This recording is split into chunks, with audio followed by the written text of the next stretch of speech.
Hey, my name is Tashay West. And I'm Moses Mosley. And this is our epic Walking Dead review. First, I'd like to say thank you so much to Atlanta Movie Tours for allowing us to use your space. If you guys are ever in Atlanta and you want to tour some great locations from The Walking Dead, The Hunger Games, you gotta check out AtlantaMovieTours.com. And also, at the end of this video, please comment, like, and subscribe. We will be giving one lucky fan a free pair of tickets to the Atlanta Movie Tours. So share it, repost it, like, comment. Sharing is caring. Sharing is caring. Sharing is also daring. So like to share. I don't know about that. I dare them to share. Okay, I can agree with that. So let's go ahead and get started with this review. But first, I'd like to say this is our first in studio audience. That's pretty cool. I like that. Let's hear it. Let's. So exciting. We made it. We made it. Mama, we made it. So this was a crazy episode. Crazy isn't even the word for it. I honestly think this was arguably the best episode yet because it had so much action. Out of the whole Walking Dead? No, out of season 4. Oh, okay, out of season 4. Our season was the best. Oh yeah, of course. Just saying, but, you know, no, but no, like definitely, like it had so much plot development to it, and it had so much action that we were missing. You know, in the last couple of episodes, they had the zombie action down to a T, and they approached it in such a different way to the point where it's like it blew my mind, honestly. Yeah, definitely. So the episode started off with this empty, quiet city. There was basically nobody on the roads, nobody anywhere, and we start off with Father Gabriel, who's basically in his cathedral.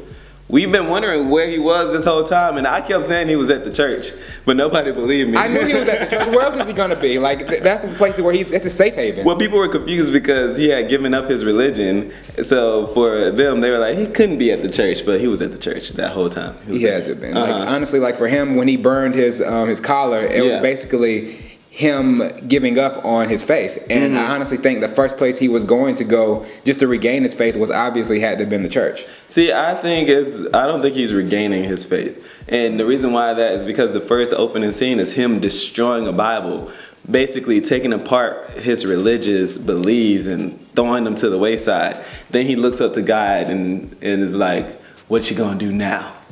Wow. That's what I took from the scene, right?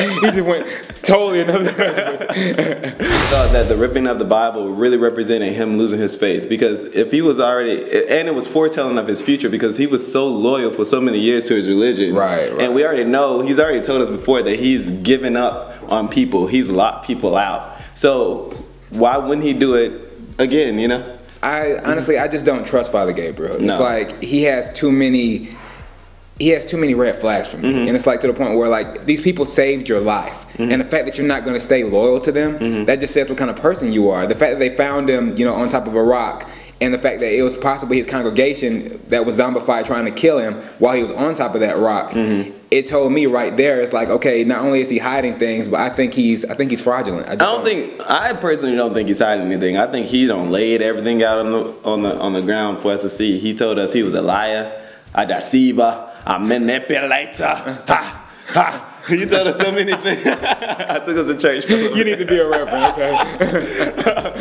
He told us so much, you know, and when we first met him. So we already know everything about him. It's just that he hasn't revealed his true intentions with this new group. And I guess later in the episode we found out. You know, so but let's go and pass. Daryl has a motorcycle. I know. I'm glad to see it back on, and you know, I think he's finding himself again. You know, and it's like him putting back together that motorcycle. Was like him putting back together his life. You know, because it's like that was such a part of him to the point where it was like that's how he was also able to get around, and that's who he was. You know, he was what that motorcycle represented, and him getting it back, I think he's gonna become that character that we all come accustomed to again. Only thing that makes me nervous about the motorcycle is that it takes him outside of the walls.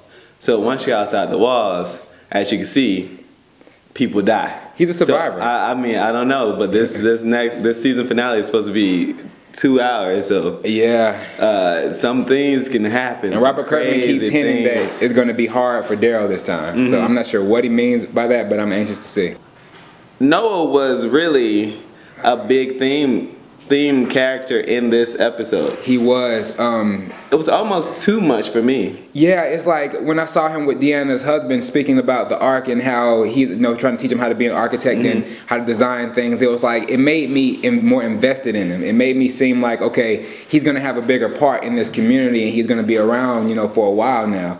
And it's like I got some more attached to him, it's him as a character. See, for me, whenever it's a show like The Walking Dead and, people start to feel too good, something's gonna happen. When they start to get too happy, something's gonna happen. That's why we've been on edge this whole season as they've been in Alexandria, because they're too happy and something's gonna give. This is not a world where things work out for the characters. This is a world where you die bad and you die hard. You're not gonna die easy here. The good die young, the bad die never. So actually, the bad do die. They just die a little bit later than later. So like you can't even compare. It sucks though. Like the better person you are, the quicker you're gonna die. And didn't Noah say he felt like he wasn't gonna survive? He did. He hinted to that on numerous occasions. And honestly, I thought that was I didn't think that was more foreshadowing. I thought that was just his development as a character, letting you know who he is and how he feels internally.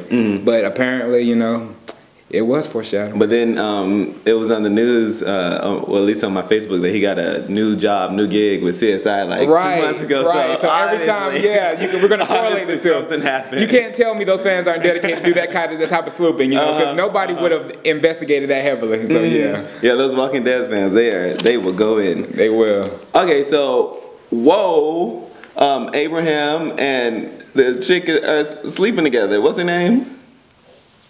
The girl, the Latina? Rosita. Yeah. Yeah, that's been going on. I didn't know that for some reason. Yeah. That's been going on. You're late. When I saw him get out of that bed, I was like, oh my God. So I'm just behind on the punch. You're clearly behind. Like that was established a while ago. Like, come on, man. Wow. I'm a little jealous, but I like Abraham, so I'm going to let it go. I'm going to let it slide this. I think they're a power couple. They're the Walking Dead power couple. Nobody's messing with them. I think Glenn and Maggie still got him. They got the time in. Glenn's, he's toughening up. Maggie's lost. Maggie's the survivor. So Maggie's lost. I think the new J and B are Abe and Rose. Laura Cohen is still hot to me, so she wins. How'd you feel about Eugene this episode? I think he stepped up. I think he's finally becoming more of a character that we can actually start to warm up to and like. For him taking his life into account and saving Tara like that, and just pretty much just bypassing that previous precursor we had for him, that he was a coward, he was worthless, he was useless. He's actually showing that he can actually be somewhat of a necessity of the new group. I think he can fit in now. No, I agree. I particularly like how the filmmakers of the show really accented his cowardliness in the beginning. He was like, I don't want to go. I ain't going to the place. I could just reattach it from all the way over here. And then he just grew some balls all of a sudden, and stepped up to the plate more than anybody else. Right. He outdid Glenn this episode. He did. He got in the truck. He was driving. He was diverting their walkers to them. He was shooting left and right. He even picked up Tara and carried her to the car. So I was like, wow, look at this guy. It's crazy how such a simple shift in his character movement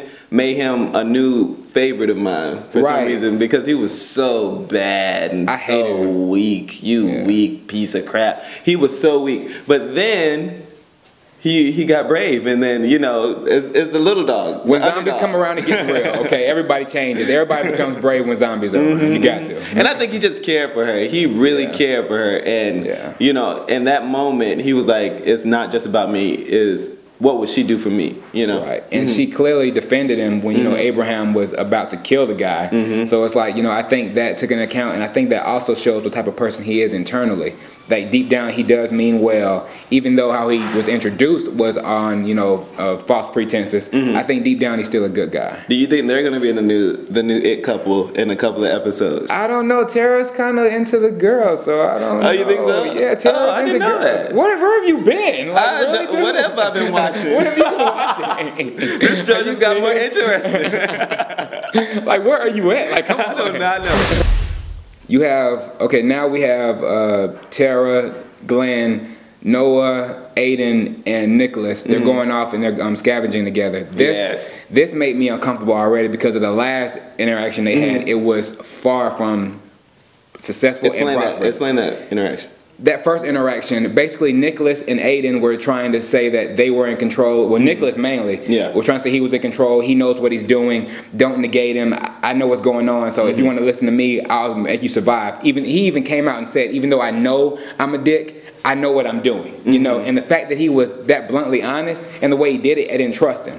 But that last interaction when he actually was angry, the fact that Glenn protected Tara when the walker was about to attack him, that showed me that his priorities are off. If you're going to put your own personal vendetta ahead of somebody's survival, you don't need to be in a group. No. You don't. And obviously, with this episode, he showed his true colors. He's nothing but a coward, okay? He's a coward. And I kind of wanted them to just leave him there. I was hoping they would. You know, when he actually ran off and pretty much left Glenn and Noah in the turning door.